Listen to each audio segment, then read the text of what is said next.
ગણિત ગમત સ્વાધ્યાય પોથી ધોરણ 4 ભાગ 2 ચેપ્ટર 9 અડધું અને પા. બાળકો, પ્રથમ, જો તમે આ ચેનલ હજુ સુધી સબસ્ક્રાઈબ ન કરી હોય તો તે ચોક્કસ કરો, તેમજ વિડીયોને લાઈક કરતા પણ ચૂકશો નહીં. પ્રશ્ન 15. નીચેના પ્રશ્નોના જવાબ લખો. તેમાં પહેલો પ્રશ્ન, એક કેકના ₹200, તો કેકના 3/4 ભાગના કેટલા રૂપિયા થાય? જુઓ, અહીં એક આખી કેકના ₹200 છે, તો આપણે આટલા ભાગના કેટલા રૂપિયા થાય તે શોધવાનું છે. 3/4, 3/4, 3/4 ભાગ, એટલે કે 4 એક સમાન ભાગમાંથી 3 ભાગ. અહીં આ અપૂર્ણાંક મુજબ હવે આ રૂપિયાના પ્રથમ ભાગ કરીએ, એટલે કે આ કેકનો 3/4 ભાગ શોધવા માટે આપણે પ્રથમ ₹200નો 3/4 ભાગ શોધીએ. આમ એક આખી કેકના ₹200 છે. હવે આ આખી કેકમાંથી 3/4 ભાગ લઈએ તો આપણે આ ₹200નો પણ 3/4 ભાગ લેવો પડે. ખરું બાળકો? તો હવે આપણે આ ₹200નો 3/4 ભાગ શોધીએ. આ માટે 200ના એક સમાન 4 ભાગ કરવા પડે. ખરું? જો તમને આ મૌખિક રૂપે આવડે તો તે ખૂબ વધુ સારું કહેવાય, પણ જો મૌખિક રૂપે કરવામાં કોઈ કન્ફ્યુઝન હોય તો આ 200ના 4 એક સમાન ભાગ કરવા રફ પેજમાં 200ને 4 વડે ભાગવા. અહીં આ 200ને આપણે 4 વડે ભાગીએ તો અહીં 4 કરતાં 2 નાના છે, આથી આપણે અહીં 2 અંક લઈશું, એટલે કે 20. 4નો ઘડિયો બોલવો પણ 20થી ટપવું નહીં. તો 4 પંચા 20. 20માંથી 20 બાદ કરતાં શૂન્ય વધે. હવે અહીં ઉપરથી એક શૂન્ય નીચે ઉતાર્યું, પણ બાળકો અહીં ખાસ કાળજી રાખવી કે જો ઉપરથી કોઈ સંખ્યા નીચે ઉતારીએ તો ભાગાકાર કરવો જ પડશે. બરાબર? તો હવે 4ના ટેબલમાં શૂન્ય તો ના આવે, તો 4 ગુણ્યા શૂન્ય કરીએ, આથી શૂન્ય મળે. બાળકો અહીં ખાસ કાળજી રાખવી કે જો કોઈ સંખ્યા નીચે ઉતારીએ તો ભાગાકાર આગળ કરવો જ. જો શક્ય ન હોય તો આપેલી સંખ્યાનો શૂન્ય સાથે ગુણાકાર કરી અને ભાગાકાર આગળ વધારવો. આમ અહીં ભાગફળમાં મળ્યા 50, એટલે કે 200ના એક સમાન 4 ભાગ કરીએ તો દરેક ભાગમાં આપણને 50 મળે. આમ 4 વખત 50 એટલે મળે 200. હવે 4 એક સમાન ભાગમાંથી 3 ભાગ, આથી આપણે અહીં આ 4 એક સમાન ભાગમાંથી જો આ 3 ભાગ લઈએ તો આપણને 200નો 3/4 ભાગ મળે. આમ 50 3 વખત એટલે થયા ₹150. આમ કેકના 3/4 ભાગના ₹150 થાય. આમ બાળકો, આપણે કેકનો 3/4 ભાગની કિંમત મેળવવા અહીં આખી કેકના ₹200નો આપણે 3/4 ભાગ મેળવી અને કેકના રૂપિયા મેળવ્યા. પ્રશ્ન 2.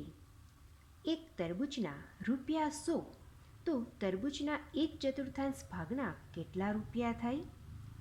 અહીં તરબૂચ એક આખા તરબૂચના ₹100 છે, તો જો 1/4 ભાગ તરબૂચ હોય તો તેના કેટલા રૂપિયા થશે એ મેળવવા અહીં ₹100નો 1/4 ભાગ મેળવીશું. આમ એક આખા તરબૂચની કિંમત ₹100 હોય તો 1/4 ભાગ તરબૂચની કિંમત શોધવા અહીં આખા તરબૂચની કિંમતનો 1/4 ભાગ શોધવો પડે. હવે અહીં 100નો 1/4 ભાગ એટલે 100ના એક સમાન 4 ભાગમાંથી 1 ભાગ. તો 100ના એક સમાન 4 ભાગ કરીએ તો દરેક ભાગમાં આપણને કેટલા મળશે? આ માટે આપણે 100ને 4 વડે ભાગીએ. તો અહીં ભાગતા આપણે ભાગફળમાં 25 મળ્યા. આમ 100ના જો એક સમાન 4 ભાગ કરીએ તો દરેક ભાગમાં આપણને 25 મળે. આમ 4 વખત 25 એટલે થયા 100. હવે 4 ભાગમાંથી 1 ભાગ, તો અહીં 4 એક સમાન ભાગમાંથી 1 ભાગ લઈએ તો અહીં જવાબ થશે ₹25, જે 1/4 ભાગ તરબૂચની કિંમત દર્શાવે છે. પ્રશ્ન 3. એક ડઝન કેરીના ₹120, તો અડધો ડઝન કેરીના કેટલા રૂપિયા થાય? અહીં 1 ડઝન કેરીના રૂપિયા 120 આપ્યા છે, તો અડધો ડઝન એટલે કે 1/2 1/2 ભાગ આપણે શોધવાનો રહે.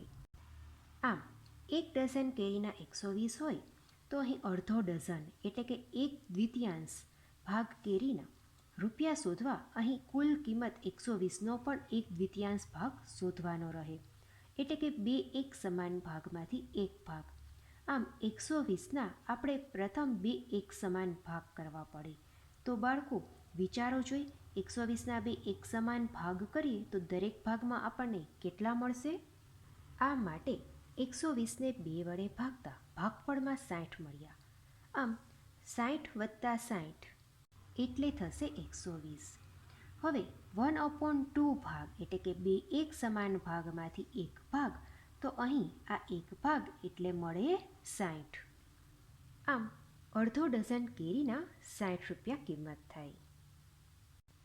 પ્રશ્ન 4. 2 લીટર પાણીનો 1/4 ભાગ એટલે કેટલો ભાગ? તો પ્રથમ આ 2 લીટર છે તેના આપણે 1/4 ભાગ કરીએ એટલે કે એક સમાન 4 ભાગ કરીએ તો દરેક ભાગમાં મળતા પાણીનો ભાગ તે મિલીલીટર એકમમાં હશે, લીટરમાં નહીં પણ મિલીલીટર એકમમાં. આથી આપણે પ્રથમ જ જો 2 લીટરને મિલીલીટરમાં ફેરવી દઈએ તો આપણે જાણીએ છીએ કે 1 લીટર એટલે 1000 મિલીલીટર. તો 2 લીટર એટલે કેટલા મિલીલીટર થાય? હા, 2000 મિલીલીટર. આમ 2 લીટર એટલે 2000 મિલીલીટર. તો 2 લીટરનો 1/4 ભાગ લઈએ તો તે 2000 મિલીનો પણ 1/4 ભાગ થાય, ખરું? હવે 1/4 ભાગ એટલે કે 1/4 ભાગ શોધવા માટે 2000ના એક સમાન 4 ભાગ કરવાના રહે. છેદમાં જે સંખ્યા હોય તેટલા એક સમાન ભાગ કરવા. આ માટે આપણે 2000ને 4 વડે ભાગીશું. બાળકો, આ પ્રકારના ભાગાકારમાં ખાસ કાળજી રાખવી. જેમ કે અહીં 2 નાના છે 4 કરતાં, આથી અહીં 1 નહીં પણ આપણે 2 અંકો લઈશું તો મળે 20. 4નો ટેબલ બોલવું પણ 20થી ટપવું નહીં. તો આવશે 4 × 5 = 20. હવે 20માંથી આપણે 20 બાદ કરીએ તો જવાબ 0 મળે. હવે એક 0 નીચે ઉતાર્યો. હવે ખાસ કાળજી રાખવી, જો આપણે કોઈ સંખ્યા નીચે ઉતારીએ અને તે 0 હોય તો આપણને એમ થાય કે 4ના ટેબલમાં ક્યાં 0 આવે છે, અથવા 0 આવ્યો એટલે દાખલો પૂરો. ના, જો કોઈ સંખ્યા અથવા 0 નીચે ઉતાર્યા તો ભાગાકાર આપણે આગળ વધારવો જ પડે. આ માટે 4ને આપણે 0 સાથે ગુણીએ તો 4 × 0 એટલે જવાબ 0 મળે. 0માંથી 0 બાદ કરતા 0. હજી એક 0 બાકી રહ્યું, તેને ફરી નીચે ઉતારતા આપણને અહીં 2 0 મળ્યા. અહીં હજુ ભાગાકાર આગળ વધારીશું કેમ કે અહીં એક સંખ્યા નીચે ઉતારી. હવે 4ને ફરીથી 0 સાથે ગુણતા 4 × 0 એટલે 0. 0માંથી 0 બાદ કરતાં 0 મળે. બાળકો, આવા પ્રકારના ભાગાકારમાં ખાસ કાળજી રાખવી. અહીં ભાગફળમાં મળ્યા 500 એટલે કે 4 વખત 500 એટલે કુલ થાય 2000 મિલીલીટર. હવે 1/4 ભાગ, 4 એક સમાન ભાગમાંથી એક ભાગ. તો અહીં 4 સમાન ભાગમાંથી આપણે જો કોઈ પણ એક ભાગ લઈએ તો આપણને જવાબ મળે 500. એટલે કે 2 લીટર પાણીનો 1/4 ભાગ એટલે મળે 500 મિલીલીટર. પ્રશ્ન 5. 4 લીટર દૂધનો 3/4 ભાગ એટલે કેટલો ભાગ થાય? હવે 1 લીટર એટલે 1000 મિલીલીટર, તો 4 લીટર એટલે થાય 4000 મિલીલીટર. હવે 4 લીટરનો 3/4 ભાગ શોધવો હોય તો 4000 મિલીનો આપણે 3/4 ભાગ શોધવો પડે. આ માટે આપણે 4000ના એક સમાન 4 ભાગ કરવા પડે. તો તેને 4 વડે ભાગતા આપણને ભાગફળમાં 1000 મળ્યા. આમ 4 વખત 1000 એટલે મળે 4000. આ એક સમાન 4 ભાગમાંથી 3 ભાગ. તો આપણે અહીં આ 3 ભાગ લઈએ તો આ 3 ભાગનો સરવાળો કેટલો મળે? અહીં 3 વખત 1000 એટલે કે 3000. અને આ 3000 મિલીલીટર એટલે થયા 3 લીટર. બાળકો, તમે આ જ દાખલો બીજી રીતે પણ કરી શકો. જેમ કે 4 લીટરના એક સમાન 4 ભાગ કરો તો 1 લીટર વત્તા 1 લીટર વત્તા 1 લીટર વત્તા 1 લીટર. આમ 4 વખત 1 લીટર એટલે થયા 4 લીટર અને તેમાંથી 3 ભાગ એટલે થયા 3 લીટર. તમે આ મુજબ પણ આ દાખલાનો ઉકેલ મેળવી શકો. પ્રશ્ન 6. એક વર્ગખંડમાં 44 વિદ્યાર્થીઓ છે. તેમાંથી 3/4 વિદ્યાર્થીઓ છોકરાઓ છે. તો વર્ગખંડમાં છોકરીઓની સંખ્યા કેટલી હોય? તો કુલ 44 વિદ્યાર્થીઓ છે, તેમાંથી આટલા છોકરાઓ છે. આપણે છોકરીઓની સંખ્યા શોધવાની છે. તો આ કુલ બાળકોમાંથી આટલા જે છોકરાઓની સંખ્યા છે તે બાદ કરીએ તો વધે તે થાય છોકરીઓની સંખ્યા. ખરું? પણ અહીં આ અપૂર્ણાંક સ્વરૂપે સંખ્યા આપી છે 3/4. તો પ્રથમ આપણે આ 44ના 3/4 ભાગ એટલે કેટલા થાય તે શોધવાનું રહે. એટલે કે પ્રથમ આપણે છોકરાઓની સંખ્યા શોધીશું. આમ છોકરાઓની સંખ્યા બરાબર કુલ વિદ્યાર્થી એટલે કે 44નો 3/4 ભાગ. 3/4 ભાગ એટલે કે 4 એક સમાન ભાગમાંથી 3 ભાગ. તો પ્રથમ 44ના 4 એક સમાન ભાગ કરીએ તો આપણને દરેક ભાગમાં 11 મળે. 3/4 ભાગ એટલે 4 ભાગમાંથી 3 ભાગ.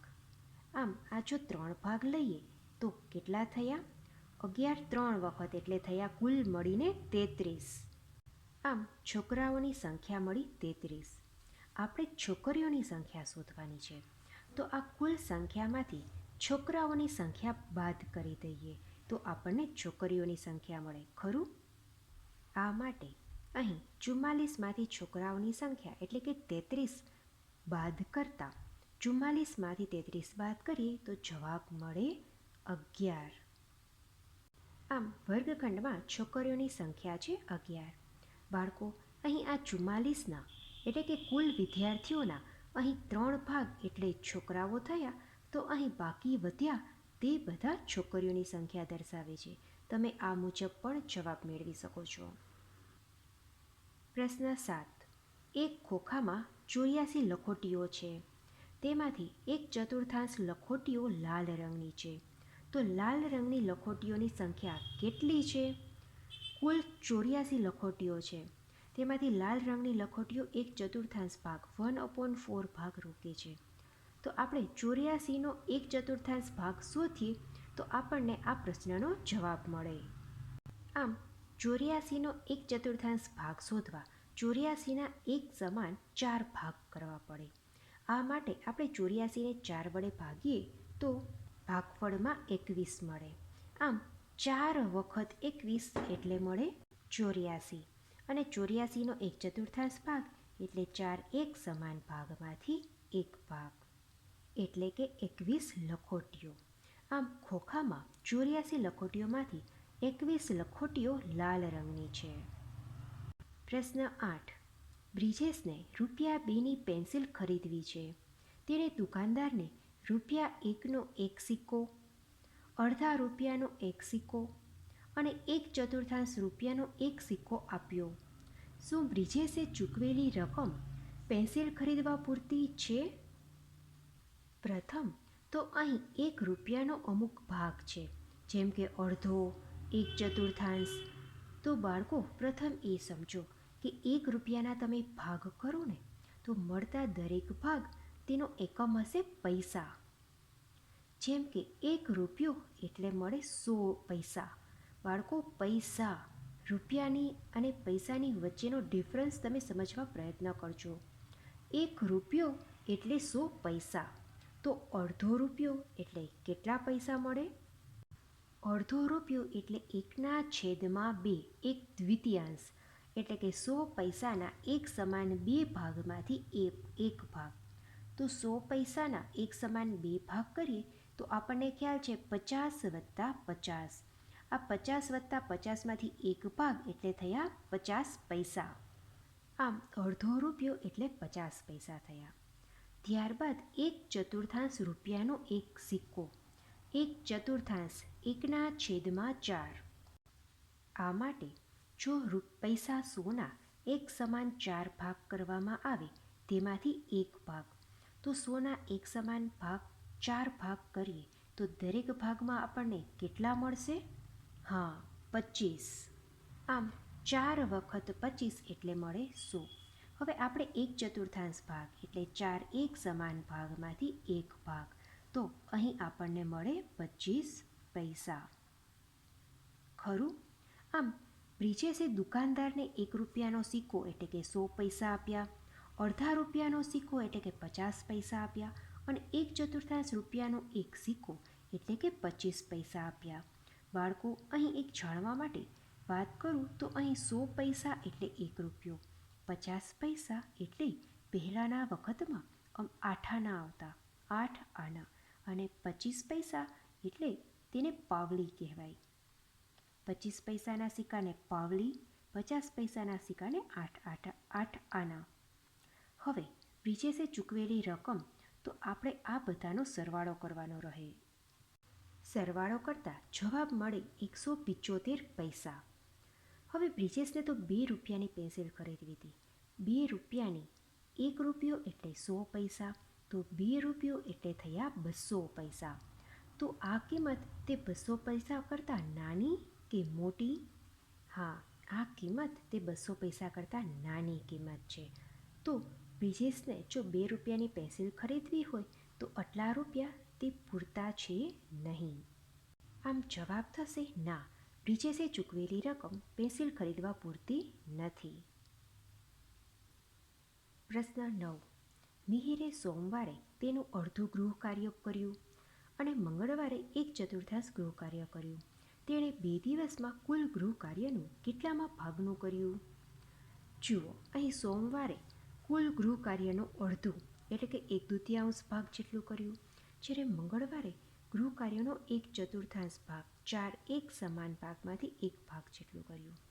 આ પ્રશ્નનો જવાબ આપણે આકૃતિ દ્વારા આપીશું અને આ ગૃહ કાર્યના 1/4 ભાગ એટલે કે 4 એક સમાન ભાગ દ્વારા દર્શાવીશું. આમ ગૃહ કાર્યના આપણે એક સમાન 4 ભાગમાં વહેંચ્યા. હવે સોમવારે અડધું ગૃહ કાર્ય કર્યું એટલે 4 ભાગમાંથી 2 ભાગ જેટલું ગૃહ કાર્ય કર્યું. આથી આપણે આ 4માંથી 2 ભાગને રંગશું. હવે મંગળવારે 1/4 ગૃહ કાર્ય કર્યું. 1/4 4 ભાગમાંથી એક ભાગ, આથી આપણે એક ભાગમાં રંગ પૂરીશું. આમ આ ભાગ તે 1/4 ભાગ દર્શાવે છે. હવે તેણે ગૃહ કાર્યનું કુલ કેટલા ભાગનું ગૃહ કાર્ય કર્યું તે આપણે કહેવાનું છે. તો અહીં પ્રથમ 2 ભાગ કર્યા, ત્યારબાદ 1 ભાગ કર્યો, તો 2 ભાગ અને પછી 1 ભાગ, તો મળીને થયા કુલ 3 ભાગ. આમ કુલ કરેલું ગૃહ કાર્ય તો સોમવારનો 2 ભાગ અને મંગળવારનો 1 ભાગ, આમ 4 ભાગમાંથી 3 ભાગ જેટલું હોમવર્ક એટલે કે ગૃહ કાર્ય થયું. આમ 4 ભાગમાંથી 3 ભાગ એટલે થયા 3/4, 3/4, જે પોણો ભાગ પણ કહેવાય. આમ જવાબ થશે કે મિહિરે 2 દિવસમાં કુલ ગૃહ કાર્યનું 3/4 ભાગનું ગૃહ કાર્ય કર્યું. બાળકો, અહીં ખાસ યાદ રાખો કે 1/4 ભાગ એટલે પા ભાગ, 3/4 ભાગ એટલે પોણો ભાગ અને 1/2 ભાગ એટલે અડધો ભાગ. પ્રશ્ન 10. એક કુટુંબમાં 24 કિલોગ્રામ ચોખામાંથી એક અઠવાડિયામાં 3/4 ભાગના ચોખા વપરાયા, તો હવે કેટલા કિલોગ્રામ ચોખા બાકી રહ્યા હશે? તો આ કુલ જે કિલોગ્રામ ચોખા છે 24 કિલોગ્રામ, તેનો આપણે 3/4 ભાગ પ્રથમ બાદ કરવો પડે, તો બાકી વધ્યા તે ચોખા એ આ પ્રશ્નનો જવાબ થશે. તો બાળકો, અહીં પ્રથમ તો 24 કિલોગ્રામના 3/4 ભાગ એટલે કેટલા ચોખા થયા તે શોધવાના રહે. ખરું? એટલે કે કેટલા ચોખા વપરાયા તે પ્રથમ શોધીએ. આમ વપરાયેલા ચોખા એટલે 24નો 3/4 ભાગ. 3/4 4 એક સમાન ભાગમાંથી 3 ભાગ, તો 24ના એક સમાન 4 ભાગ કરીએ તો દરેક ભાગમાં આપણને કેટલા મળે? તો 24ને 4 વડે ભાગવા પડે. તો આપણે જાણીએ છીએ 6 ચોક 24. આમ 4 વખત 6નો સરવાળો કરતાં 24 મળે. હવે 3 ભાગ 4 એક સમાન ભાગમાંથી 3 ભાગ, આથી અહીં 4 એક સમાન ભાગમાંથી આપણે જો આ 3 ભાગ લઈએ તો કેટલા થયા? 3 વખત 6નો સરવાળો, તો 6 તેરી 18, એટલે કે કુલ 18 કિલોગ્રામ ચોખા વપરાયા. હવે આપણે બાકી રહેતા ચોખાની સંખ્યા શોધવાની છે, તે કિંમત મેળવવાની છે. તો આપણે અહીં કુલ ચોખામાંથી વપરાયેલા ચોખા બાદ કરીએ તો આપણને આ પ્રશ્નનો જવાબ મળે. આમ કુલ ચોખામાંથી વપરાયેલા ચોખા એટલે કે 24માંથી 18 બાદ કરીએ તો આપણને મળે 6. આમ 6 કિલોગ્રામ ચોખા બાકી રહ્યા હોય. અથવા અહીં આ 24ના 4 ભાગ કર્યા, તેમાંથી 3 ભાગ વપરાઈ ગયો, તો બાકી વધ્યા તે અહીં આ પ્રશ્નનો જવાબ થાય, એટલે કે 6 કિલોગ્રામ ચોખા બાકી રહ્યા હોય. તમે બંને રીતના ઉકેલ મેળવી શકો. પ્રશ્ન 11. ₹440નો 1/4 ભાગ એટલે કેટલા રૂપિયા થાય? અહીં 440 રૂપિયાનો 1/4 ભાગ એટલે કે 4 એક સમાન ભાગમાંથી એક ભાગ. આ માટે આપણે 440ના એક સમાન 4 ભાગ કરવાના રહે. આ માટે 440ને 4 વડે ભાગતા ભાગફળમાં 110 મળે, એટલે કે 440ના એક સમાન 4 ભાગ કરીએ તો દરેક ભાગમાં આપણને 110 મળે. આમ 4 વખત 110 એટલે મળે 440. 1/4 ભાગ એટલે 4 એક સમાન ભાગમાંથી એક ભાગ, એટલે થયા 110. આમ ₹440નો 1/4 ભાગ એટલે ₹110 થાય. આમ બાળકો, પ્રશ્ન 15 પૂર્ણ થયું. આ ચેપ્ટરના આગળના પ્રશ્નોના સોલ્યુશન્સ નેક્સ્ટ વિડીયોમાં જણાવીશ, જે જરૂરથી જુઓ. તેમજ જો તમે હજુ સુધી આ ચેનલ સબસ્ક્રાઈબ ન કરી હોય તો તે પ્રથમ ચોક્કસ કરો, તેમજ આ વિડીયોને લાઈક કરવાનું પણ ભૂલશો નહીં. Thank you.